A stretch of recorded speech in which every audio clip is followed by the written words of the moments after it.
Coba deh pikirin, di dunia yang serba berisik dan penuh distraksi ini, gimana sih caranya supaya suara kita benar-benar kedengaran?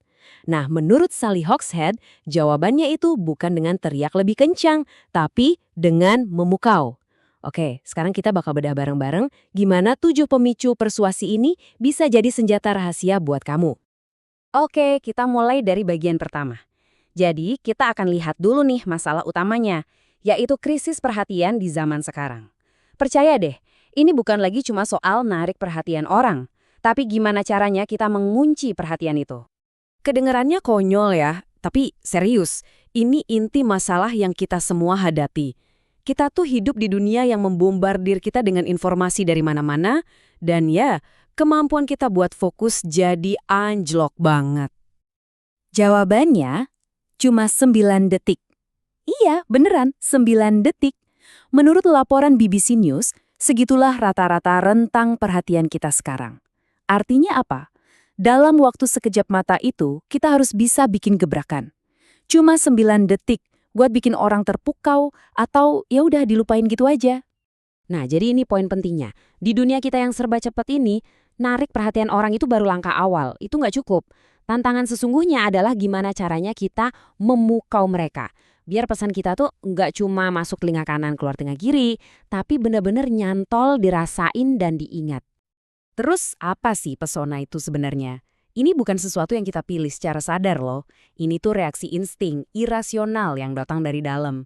Pas kita lagi terpukau, otak kita yang bagian analisis itu kayak off sejenak dan kita mulai pakai perasaan. Nah, kondisi ini kuat banget dampaknya. Dengerin deh kutipan dari Sally Hogshead ini. Ngena banget. Dalam keadaan terpukau, kita tidak berpikir dan bertindak secara logis. Kita membeli barang yang bahkan tidak kita inginkan. Nah, kan, ini nunjukin betapa kuatnya pesona. Logika kita bisa di-bypass gitu aja, diganti sama koneksi emosional yang super intens. Oke, kita udah tahu masalahnya. Sekarang kita masuk ke solusinya. Dan ini bukan sulap, bukan sihir ya. Ini adalah sebuah kerangka kerja yang bisa kita pelajari. Ada 7 pemicu spesifik, 7 senjata rahasia yang bisa kita pakai buat menciptakan pesona. Dan inilah dia, 7 pemicu pesona itu. Ada gairah, misteri, waspada, gengsi, kuasa, godaan, dan kepercayaan. Anggap aja masing-masing ini kayak kunci yang bisa ngebuka respons emosional tertentu di otak kita. Yuk kita bedah satu persatu biar tahu cara pakainya. Kita mulai dari 2 yang pertama, gairah dan misteri. Nah, dua-duanya ini akarnya sama, hasrat yang belum terpenuhi. Satu, pengen ngerasain sesuatu yang enak, satu lagi pengen tahu sesuatu yang masih rahasia. Oke, gairah. Pemicu ini ngomongnya langsung ke panca indera kita. Jadi ini bukan soal spek atau fitur produk, tapi soal pengalaman, gimana rasanya, baunya, suaranya, teksturnya, semuanya yang bikin kita jadi kepingin banget. Contoh paling pas itu Cokoliksirnya Godiva. Mereka tuh nggak cuma jualan minuman coklat, bukan. Mereka jualan pengalaman hedon.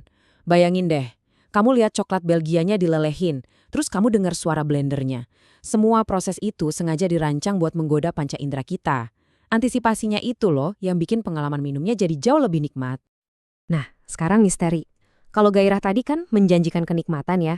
Kalau misteri, janjinya itu sebuah pengungkapan. Kekuatannya justru ada di hal-hal yang gak diomongin.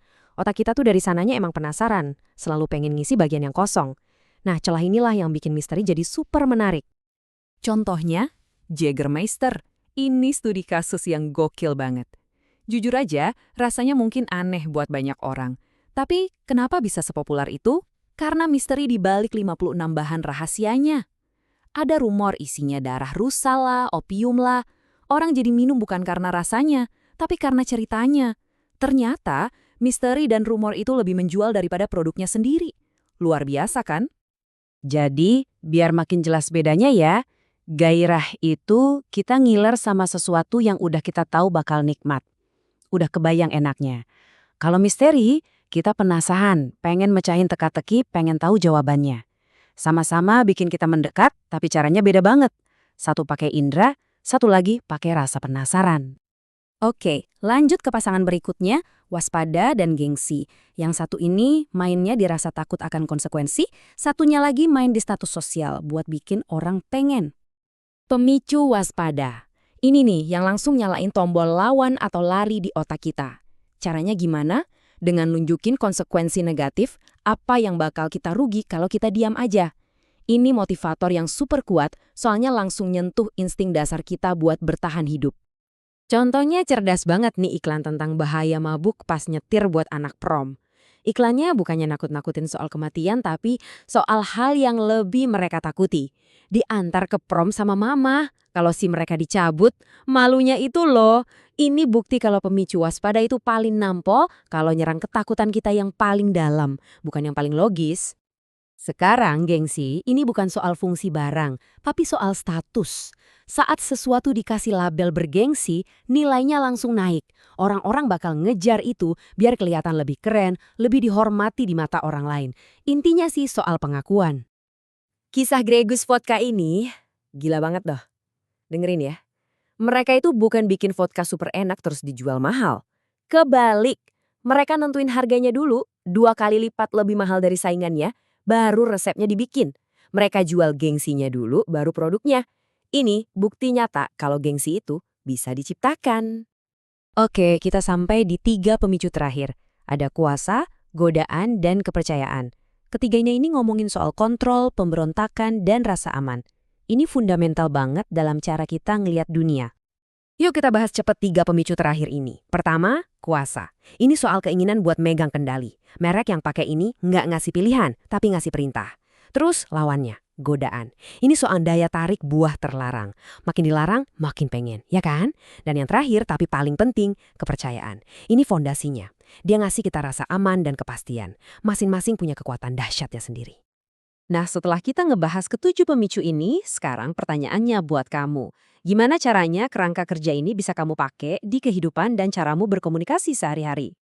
Jadi, ada istilah namanya F-score. Ini kayak skor buat ngukur pemicu mana sih yang paling dominan di diri kamu? Apakah kamu itu tipe orang yang main misteri? Atau kamu orang yang ngandelin kepercayaan? Nah, dengan tahu ini, kamu bisa mulai pakai pemicu itu secara sadar dan lebih efektif. Dan ini pertanyaan terakhir buat direnungin.